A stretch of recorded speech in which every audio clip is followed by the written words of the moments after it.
sa buhay po ng ating Pastor Nico J.F. Mariano. Amen. Hallelujah. Palakpakan natin ang Diyos. Amen. Parang mahina. Palakang sa palakpak para sa Panginoon. Isang matagumpay na linggo sa atin. Hello. Matagumpay ba yung linggo natin?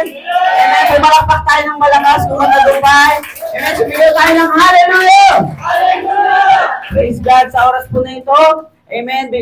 Manatili po tayo nakatayo bilang paggalang sa banal na salita ng Panginoon. Kung tayo po ay may Bible, buksan na natin ating Bible sa Philippians chapter 3, verse 14.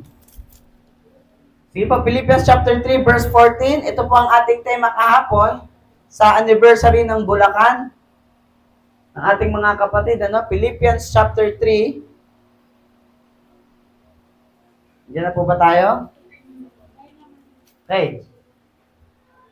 Ayan. Basahin po natin sa wikang Tagalog. 1, 2, 3, go!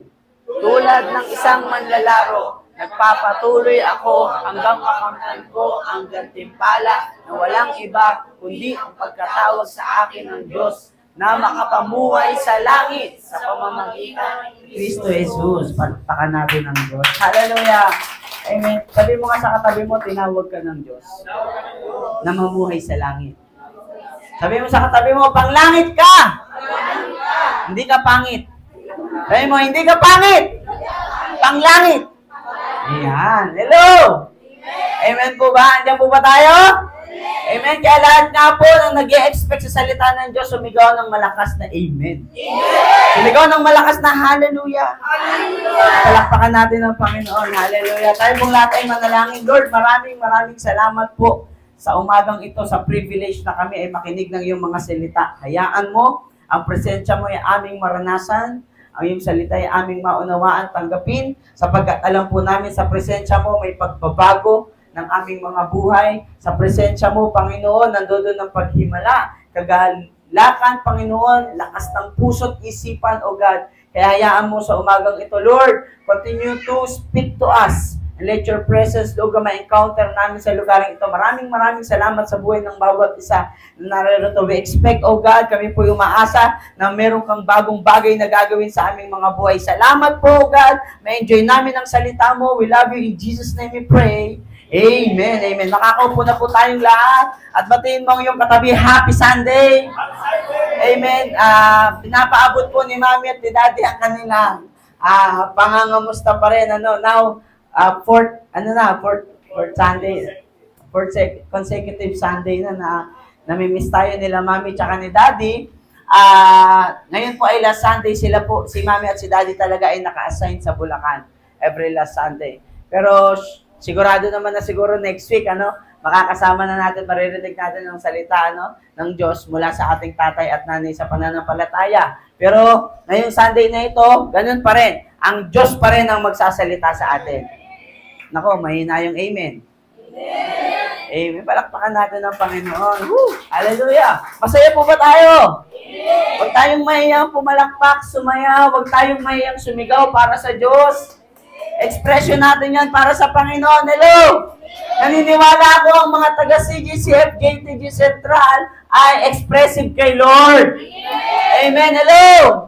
Kung medyo mahiyain ka, medyo isang tabi mo na yon pagdating kay Lord. Amen po ba? Umalakpak tayo ng malakas para sa Panginoon. Hallelujah, purihin po ang Diyos sa umagang ito. Maraming salamat sa Panginoon for this privilege. Kagabi po talaga, medyo gewang-gewang na yung kotse. Sabi ng mga kasama ko, Pastor, wala na po tayo sa linya. Nakabit ko kagad. Antok na antok po talaga ako kagabi habang nagdadrive. Pero nakarating tayo, nakauwi tayo dahil mabuti ang Diyos. Sabi mo nga sa katabi mo, nandito ka dahil mabuti ang Diyos. Pambihira, muntikan po kami. One time, palabas kami ng Bulacan kahapon. Hindi ko nakita yung truck, counterflow pala siya. So, may motor sa gilid ko. So, pagtapat kong ganon, buti nakita ko kagad nasa harapan ko, kinabig ko na. Sabi ko, kung tatamaan ko yung motor, bahala na, Lord! Kinabig ko, hindi naman tinamaan. Salamat sa Panginoon. Palakpakan natin si Lord. Grabe, sabi nung asawa ko, mahal, dahan-dahan lang. Ayan yung tiyan ko. Pero mabuti ang Panginoon, nakauwi kami ng ligtas. Ito tayo ngayon, ganun din ikaw at ako. Kung bakit ka maayos, kung bakit ako maayos dahil sa Diyos.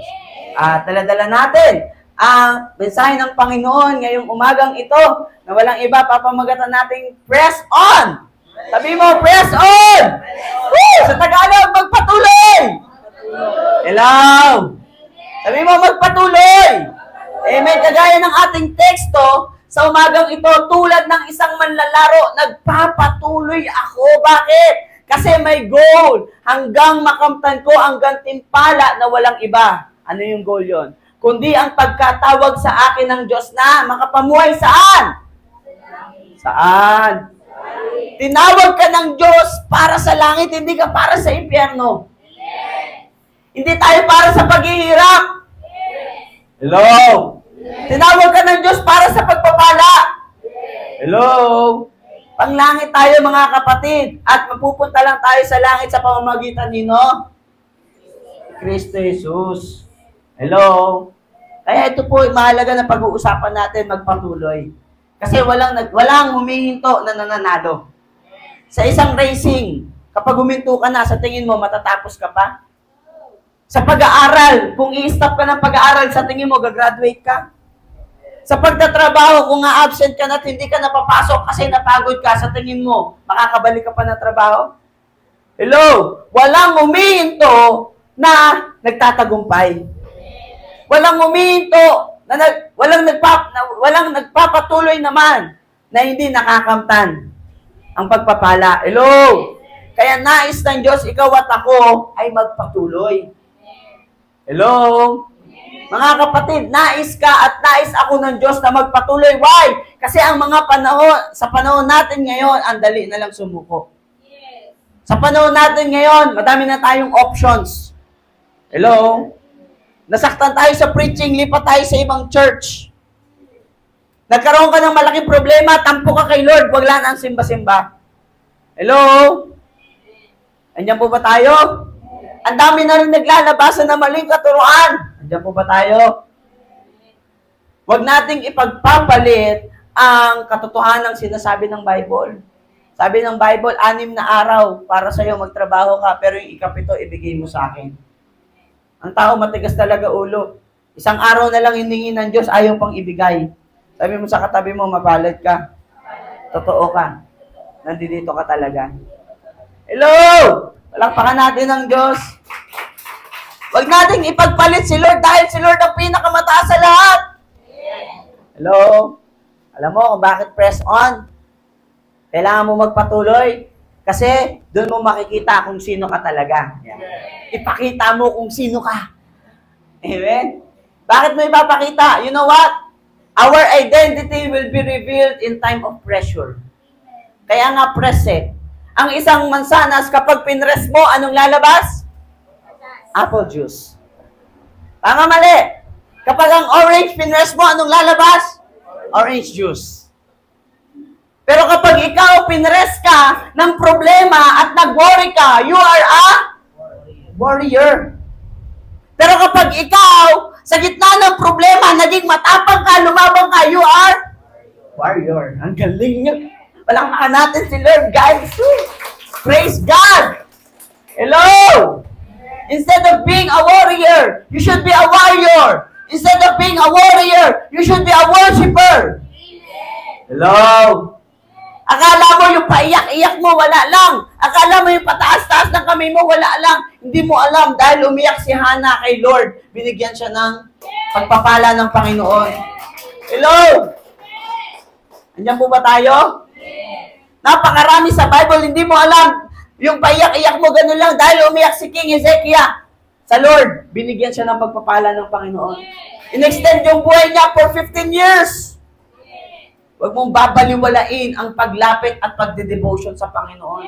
Huwag mong babaliwalain ang pagsasimba. Huwag mong pagbabaliwalain ang pag-attend ng mga pagtitipon. Because in times of troubles and trials, lalabas yan. Hello? Doon ka tinitest eh, mananampalataya ka pa rin ba? Magtitiwala ka pa rin ba? In spite ng kawalan? In spite wala kang gas, bigas, gatas. Hello? Maniniwala ka pa rin ba? Didiretso ka pa rin ba kahit wala kang pamasahe? Hello? Kahit ang dami mong gastusin? Kahit ang dami mong school works, o work works, o household works, mga kapatid, problem in life is normal. Ang sabi ng 1 Corinthians chapter 10, verse 13, tandaan niyo po mga kapatid, normal lang ang problema. Lahat tayo may problema. Dalawa lang daw ang tao walang problema, sabi ni ang ating overall spiritual director ni Pastor Glenn, Bishop-elect Glenn Ramos. Sabi doon ni Daddy Bishop, dalawa lang daw ang tao walang problema. Una, patay na. Tingnan mo yung katabi mo kung mukhang patay na ba yan. Hello? Hindi naman, di ba? Pangalawa, mesaltech. O yung galing sa mental hospital. Kung hindi na maayos ang pag-iisip, wala na talagang problema yan. Hello? Pero tingnan mo yung katabi mo kung maayos. O, maayos ba yan? Mukha ba? Mukha? Oo. Kapatid, kung yan ay maayos pa, may problema yan.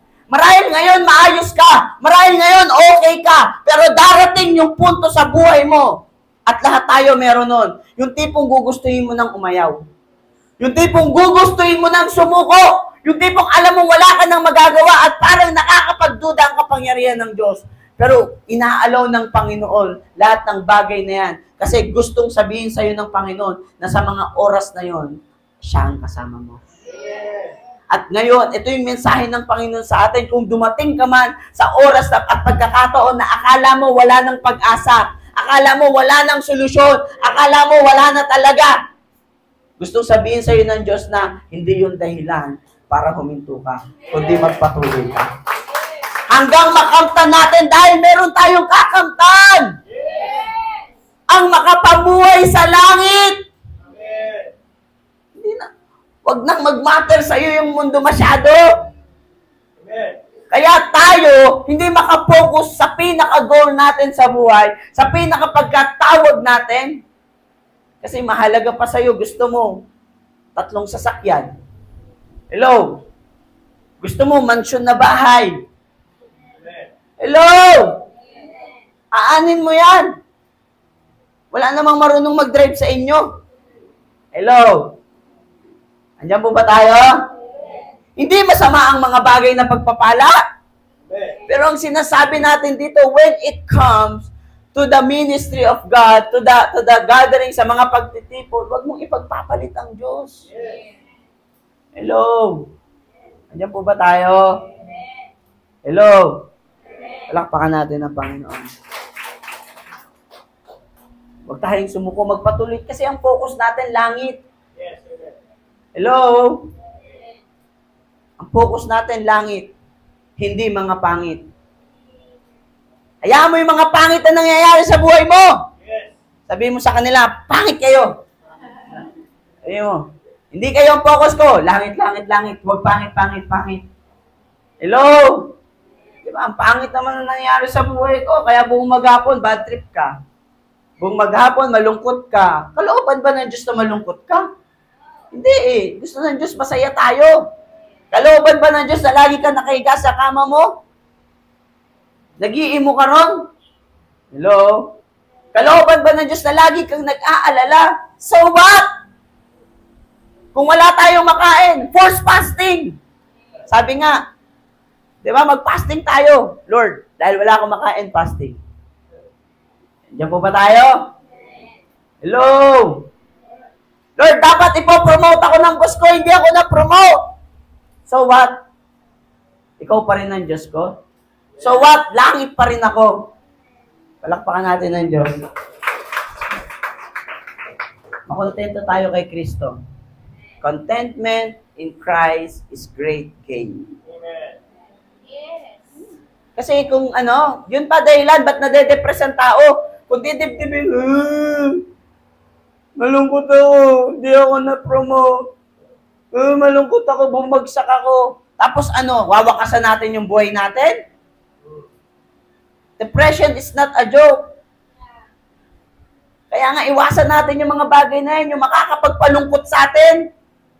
Hello? Kaya nga, hindi na po ako nanalamin eh. Joke lang. Biro lang. Walang nakaguess, ano ba yan?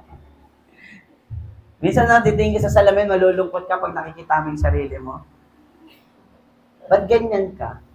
Hello? Huwag nating tingnan yon, tingnan natin ng Diyos. Mamaya po, tuturo ko po sa inyo yung sikreto para tayo makapagpatuloy. Palakpakan natin muna ang Panginoon. Ito na yon. Paano tayo, ngayon na pala. Amen. Paano tayo makakapagpatuloy, makakapag-press on sa Panginoon? Sabi dito, no temptation has overtaken you that is not common to man. Walang pagsubok na dumarating sa inyo na hindi nararanasan ng ibang tao. Ibig sabihin, lahat may problema, may pagsubok. Kaya number 1, treat problem as common. Di ba? Bakit? Kasi pagka hindi mo yan in-expect ang problema sa buhay mo, mabibigla ka. Ay, may problem.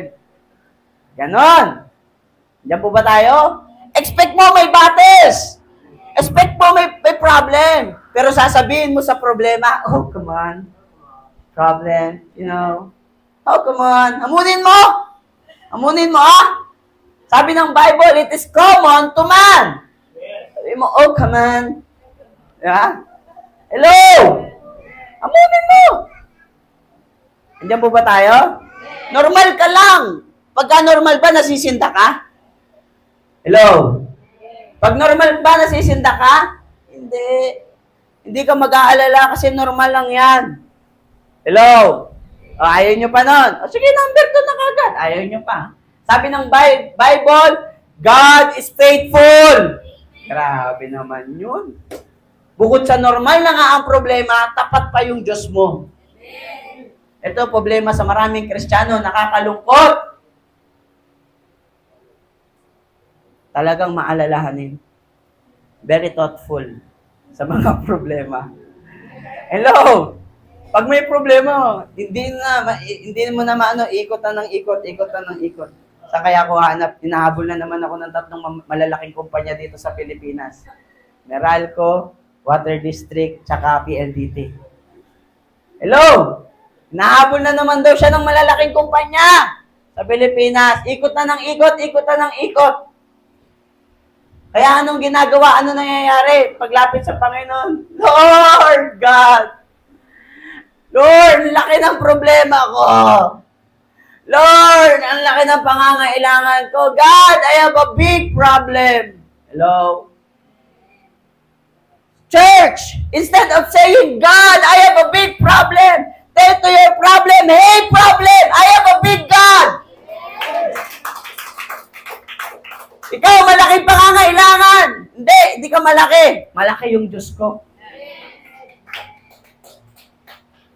Show some guts. Show some faith. Because God is faithful. Kilala mo dapat yung Diyos mo.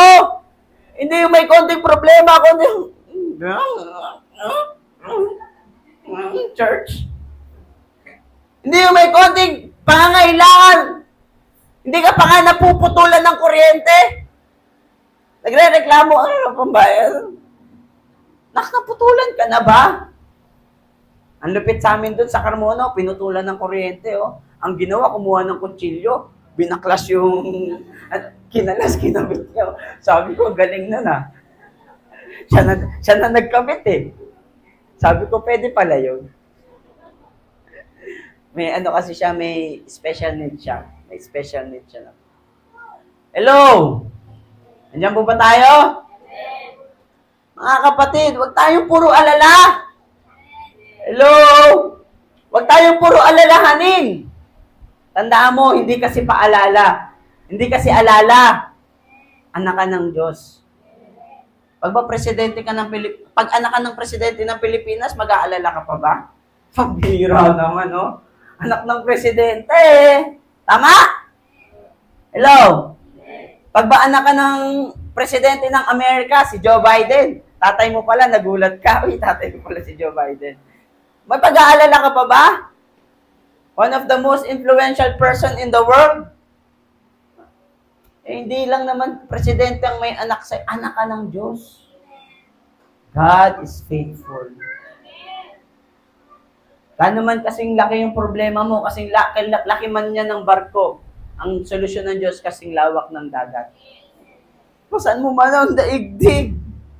Bit-bit mo man ang daigdig. Ang solusyon ng Diyos kasing lawak ng galaxy. Church, if there's a will, there's a way. If there's no way, God will make a way. Kanta tayo. God will make a way when there seems to be no way. He works in way we cannot see. He will make a way for me. He will be my guide. Hold me closer to His hand.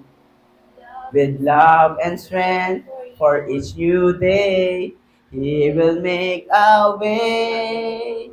He will make a way. O diba? Palakpakan natin ng Diyos. Kesa yung kung ano-anong kinakanta mo, kung ano-anong pinag-aalala mo, sabi ka ng sabi ng kung ano-ano, ano ba? May Diyos ka. Tapat ang Diyos mo. I've seen it with my 2 eyes. Na sa kabila ng kakulangan, our mommy and our daddy still faithful, giving their tithes, giving their offering, still serving God. At kahit kailanman, hindi sila pinabayaan ng Diyos. Ganon din naman kami. Hello!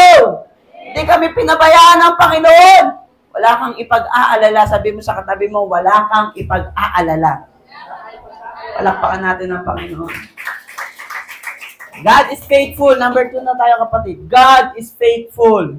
Tapat ang Diyos. Amen? Yes. Number 3. 4 lang po ito. Malapit na po ako matapos. Kulat kayo, no? Aga, yes. Papabain natin to. Then number 3.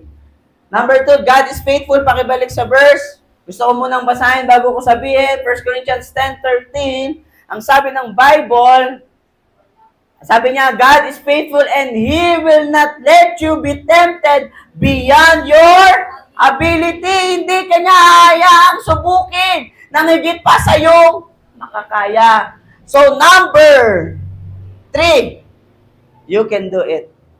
Sabi mo sa katabi mo, kaya mo yan. Sabi mo sa katabi mo, kaya mo yan.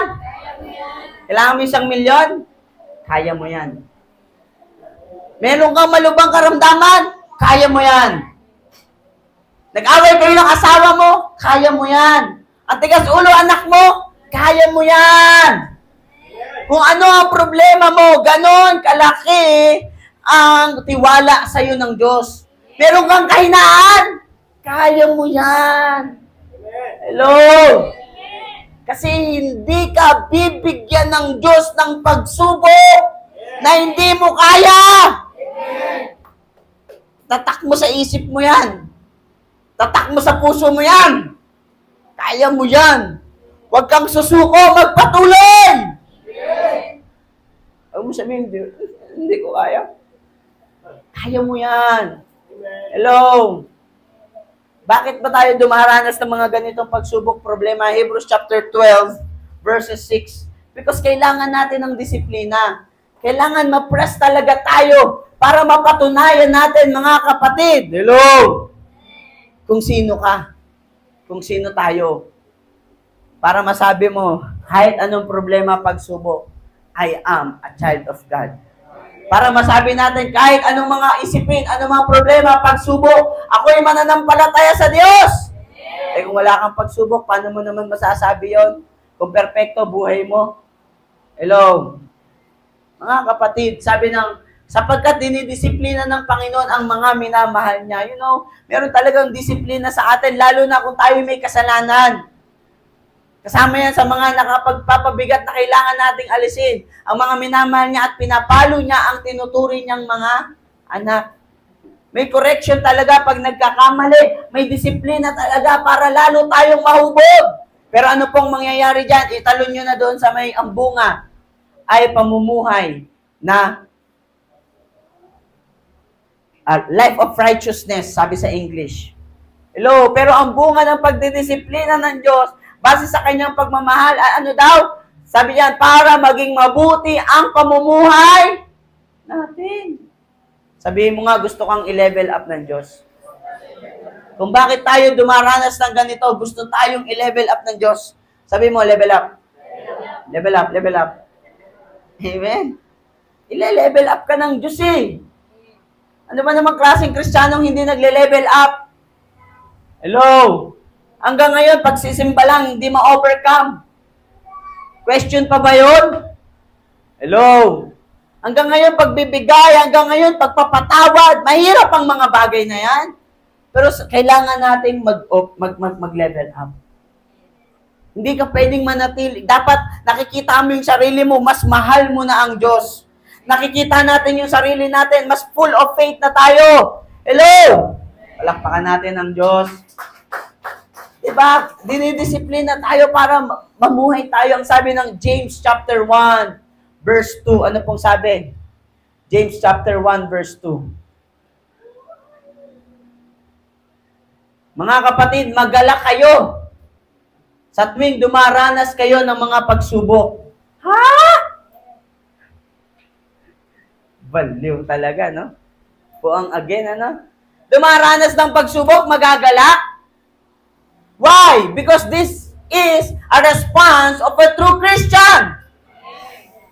Hindi kayo nagagala doon dahil sa pagsubok. Nagagala kayo kahit dumaranas kayo ng pagsubok. It should be a response of a man of faith, a woman of faith to God in spite of problems and trials. Hello? Kasi kaya mo yan. Sabi mo nga, kaya mo yan. Bakit? Count it all joy, my brothers, when you meet trials of various kinds. Diba? Bakit? Kasi next verse. Bakit na tayo matutuwa? Kasi magbubunga yan eh.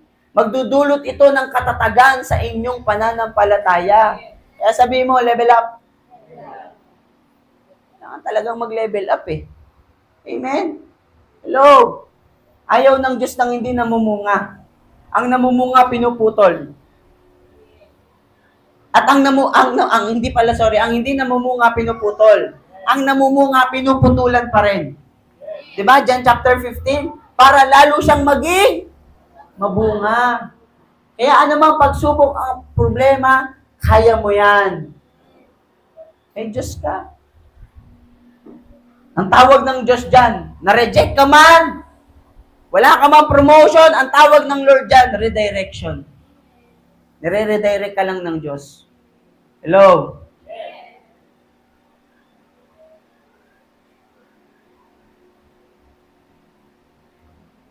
Diyan po ba tayo?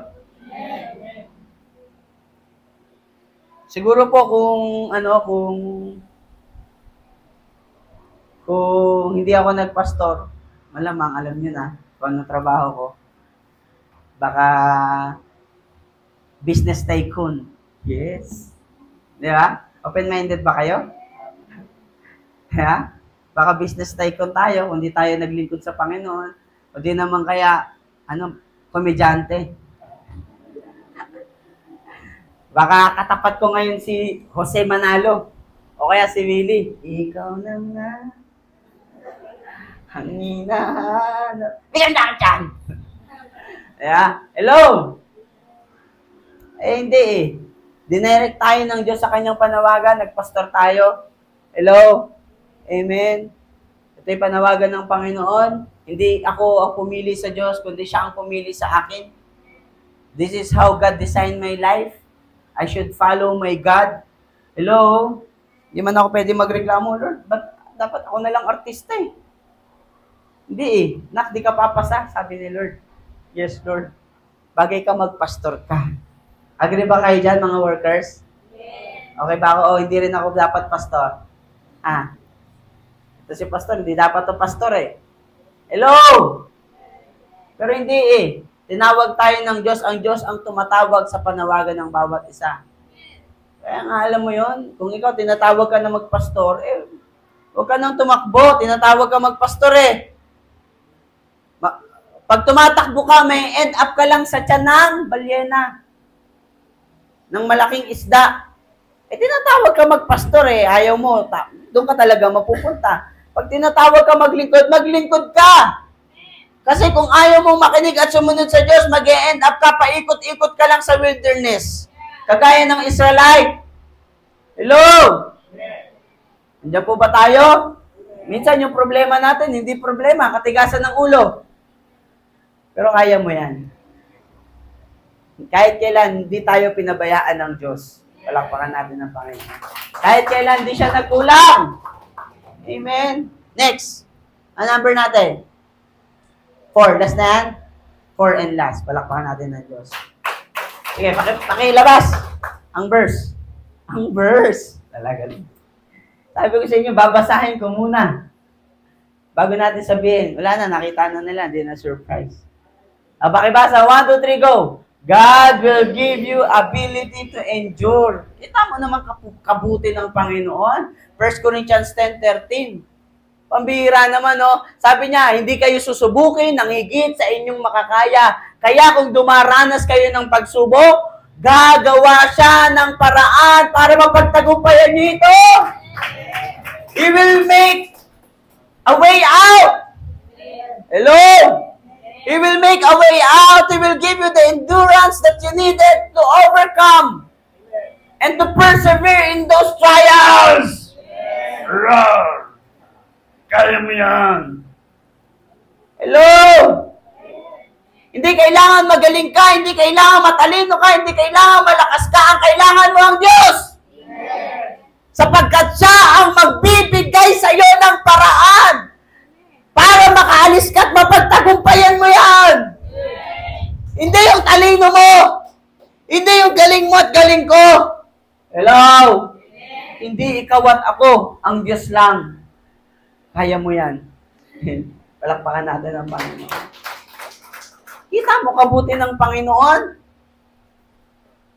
Bukod sa normal na nga lang yung problema, tapat pa siya. At hindi kanya susubukin ng higit sa iyong makakaya. At kung sabihin mo mang hindi mo kaya, bibigyan ka niya ng lakas. Wala na tayong paraan para huminto.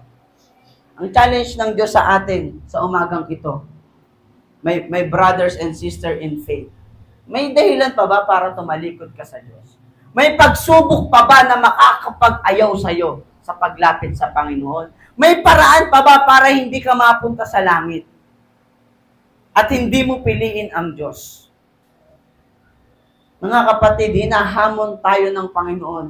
Sa umagang ito, magpatuloy tayo. Ano mang problema, ano mang pagsubok, ano mang kahinaan, lumapit ka lang sa Diyos. Sapagkat ang Diyos lang ang kayang magbago ng buhay mo. Ang Diyos lang ang kayang magbigay sa iyo ng lakas. Hello? Hindi ka mababago pag hindi ka lalapit sa Diyos. Hindi mababago buhay natin kapag hindi tayo makakaranas ng presensya ng Diyos. Lalo kang magsumiksik sa Panginoon. Sapagkat meron tayong kukunin. Kahit gaano kahirap, kahit i-persecute ka ng mga taong akala mong susuporta sa'yo. Ano mang pagsubok yan, magpatuloy, magpatuloy, magpatuloy. Magpatuloy, magpatuloy, magpatuloy. Kahit masakit na yung preaching. Kahit ang sakit na ng Word of God. Tapos ang hirap na ng sitwasyon mo. Diba, Lord, imbis na comfort bakit correction naman, no? Grabe naman, Lord. Gusto ko comfort bakit correction? Kung yun ang kailangan mo, grow up! Hello?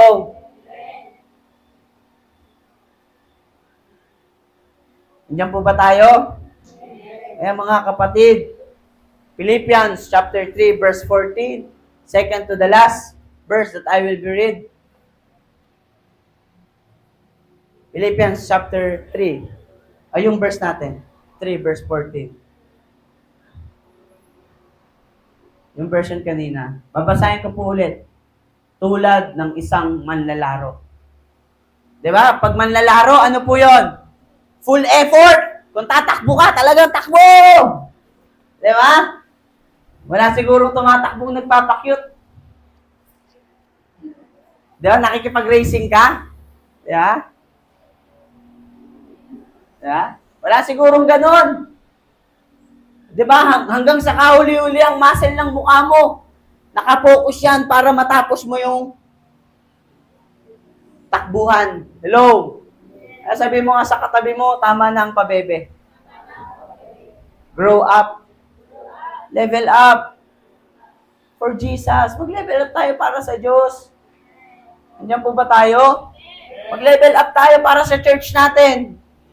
Hindi yung pag sinaan ako, mga taga CGCF Central, yan yung mga church. Yan yung church na kapag konting problema lang, hindi na-attend.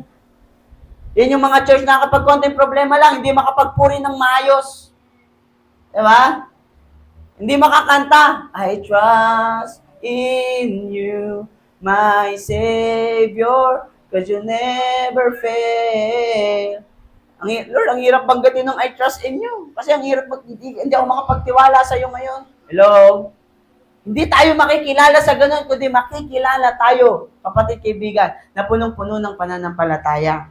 Na kahit may pagsubok, ang saya-saya. Because you count it all joy.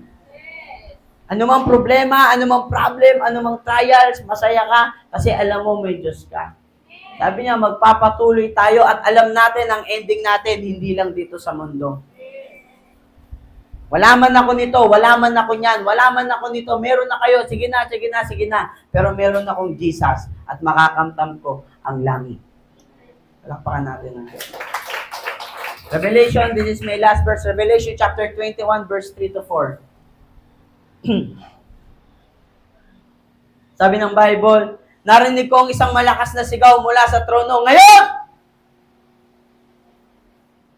ang tahanan ng Diyos ay nasa piling na ng mga tao. Mananan siyang kasama nila. Sila'y magiging mga mamamayan niya at siya'y makakapiling nila at magiging Diyos nila. Hello? Magpatuloy ka. Ang challenge ng Diyos sa atin, sapagkat darating ang panahon, ikaw at ako ay makakasama natin ng Diyos harapan mukhaan. Hello?